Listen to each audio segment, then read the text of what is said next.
आपको पता है India has for the first time crossed $1 trillion in trade. पहली बार India is now $1 trillion trade, यानी इंपोर्ट्स एक्सपोर्ट्स दोनों मिला लें।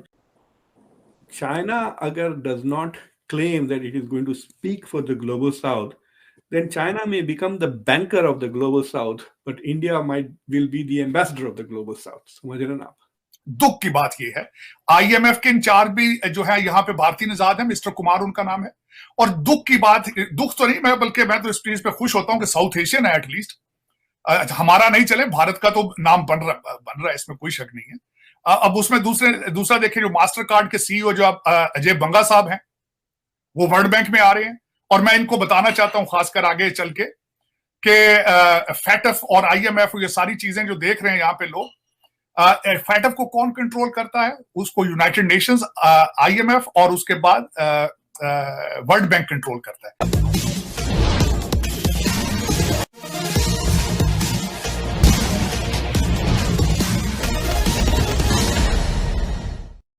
आपको लगता है कि इंडिया एंड जो है वो ग्लोबल साउथ की ज्यादा बात कर रहा है as compare to China?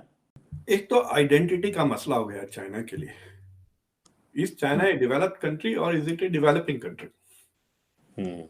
Right. तो यूएन में जब हम ग्लोबल साउथ की बात करते हैं तो वी टॉक अबाउट G77। तो G77 में तो इंडिया आ जाता है। इस फाइनेंस कॉन्फ्रेंस में G20 में इंडिया ने ग्लोबल साउथ को बहुत अपॉर्चुनिटी, 4 अफ्रीका के कंट्रीज को बुलाए हैं। इजिप्ट है, मोरक्को है, सेनेगल है, नाइजीरिया है, मॉरिशस को भी बुलाया है which is a global south, और नेपाल और बांग्लादेश को भी बुलाया है। So these are all global south, यानी 8 ग्लोबल साउथ के कंट्रीज को they got an opportunity to come and sit with the big boys no. तो India is trying to live up to that. और इंडिया हैज अफ्रीका में cultural ties जो Latin America में उतने नहीं है, except in the Caribbean reason, जहाँ पे तो इंडियन ओरिजिन के प्राइम मिनिस्टर्स वगैरह भी होते हैं। मतलब ये सारे के सारे क्रिकेटर्स इंडियंस ही है ना, शिव नारायण, चंद्रपाल वगैरह, तो तेज नारायण उनके बेटे। So these are all of Indian diaspora, काफी बड़ा है in the Caribbean but not in the rest of the Latin America. So अभी अगर अफ्रीका को ले लें तो पॉपुलेशन में थोड़ा सा कम है इंडिया से, और इकोनॉमी भी थोड़ी सी कम है, but it is on same par, it's 1 billion plus and 3 trillion plus, यानी इकोनॉमी कुछ $3.25 ट्रिलियन की है Africa. So India is actually bigger than Africa in population and in economy. और पता है आपको, इंडिया का जो डायस्पोरा है अफ्रीका में बाद मुल्कों पे तो छाया हुआ है। अगर आप युगांडा वगैरह गए तो Indians dominate those countries. They may be 1% और 3% ऑफ द पॉपुलेशन, लेकिन जीडीपी प्रोडक्शन 30, 40, 50, 70% करते हैं इंडियंस। सो इंडिया सीज के there is a natural opportunity to speak for Africa, इसलिए India has an Africa focus. Africa focus की भी एक India की जो फॉरेन पॉलिसी है under the current administration, when they talk about the global south, but उसके immediately बाद Africa focus भी कह देते हैं। बेसिकली saying कि भैया फिलहाल हम अफ्रीका में फोकस कर रहे हैं, we're not focusing so much on Asian global south या Latin American global south। So those are I think very critical issues। और इंडिया G20 को यूज कर रहा है also to become more prominent in the global south। देखिए, China अगर does not claim that it is going to speak for the global south, then China may become the banker of the global south, but India will be the ambassador of the global south। समझ रहे ना आप?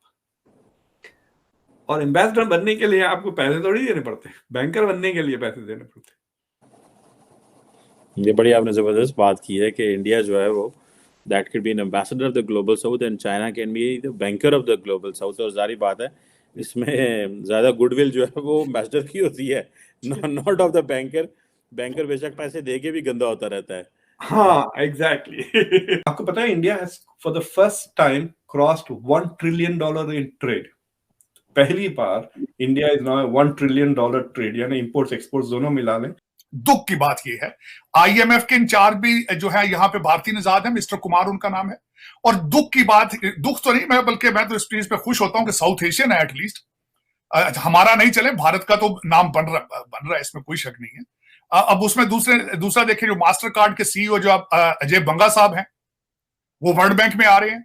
और मैं इनको बताना चाहता हूं, खासकर आगे चल के, कि फैटफ और आईएमएफ, ये सारी चीजें जो देख रहे हैं यहाँ पे लोग, फैटफ को कौन कंट्रोल करता है? उसको यूनाइटेड नेशंस, आईएमएफ और उसके बाद वर्ल्ड बैंक कंट्रोल करता है। और आप देख रहे हैं कि उनका इन्फ्लुएंस कितना है। और हम फ्रैंकली स्पीकिंग, हम पिक्चर में ही कहीं नजर नहीं आ रहे, पिक्चर में कहीं नहीं आ रहे। बिलावल भुट्टो साहब ने बड़े दौरे अमेरिका के किए हैं, एक महीने में 2 दौरे किए हैं, लेकिन सिर्फ अपने आप को प्रमोट करने के लिए, अपना उनको यकीन दहानियां कराने के लिए कि how would I do when if I become a prime minister.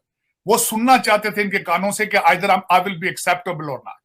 Pakistan को प्रमोट करने के लिए आज तक किसी ने कुछ नहीं है। मिस्टर हैंडसम ने भी यहां पे फर्म हायर की है अपने आप को प्रमोट, प्रोजेक्ट करने के लिए।